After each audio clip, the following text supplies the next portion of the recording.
بسم اللہ الرحمن الرحیم۔ میں ہوں محمد عاصم شاکر اور آپ دیکھ رہے ہیں میرا یوٹیوب چینل روپا مکھی۔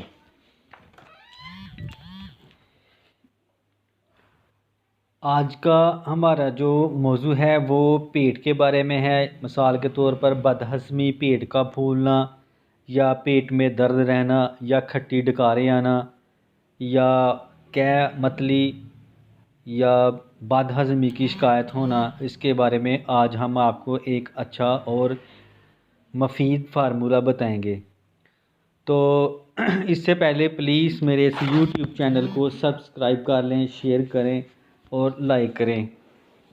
تو چلتے ہیں سیدھا فارمولے کی طرف۔ تو آپ اجزاء لکھ لیں، تو اس کے بعد ہم اس کا مکمل بنانے کا طریقہ بھی بتائیں گے اور کھانے کا طریقہ بھی بتائیں گے۔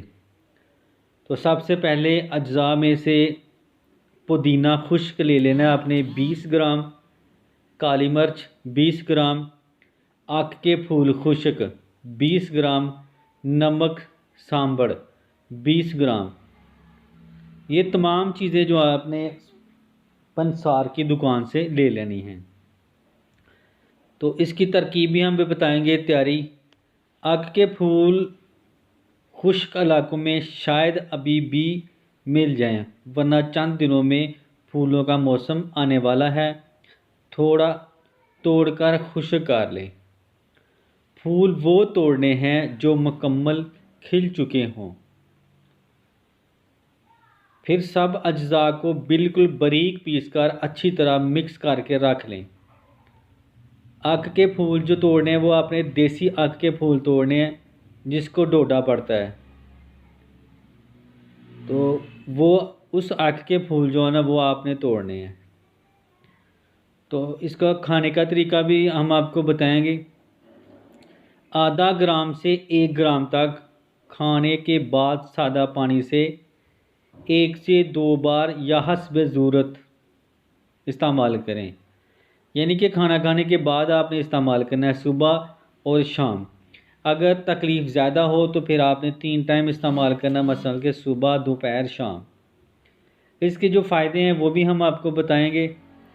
بد ہضمی، پیٹ کا پھولنا، پیٹ درد، کھٹی ڈکاریں، متلی، ہیضہ وغیرہ کے لیے یہ بہت ہی مفید اور کارآمد نسخہ ہے۔ خاص طور پر نمازی حضرات جن کا وضو کچھ دیر تک نہ رکتا ہو، ان کے لیے بہت ہی لاجواب نسخہ ہے۔ اس کے اور بھی بہت سے فائدے ہیں۔ مثال کے طور پر جوڑوں کا درد، جسمانی کھچاؤ،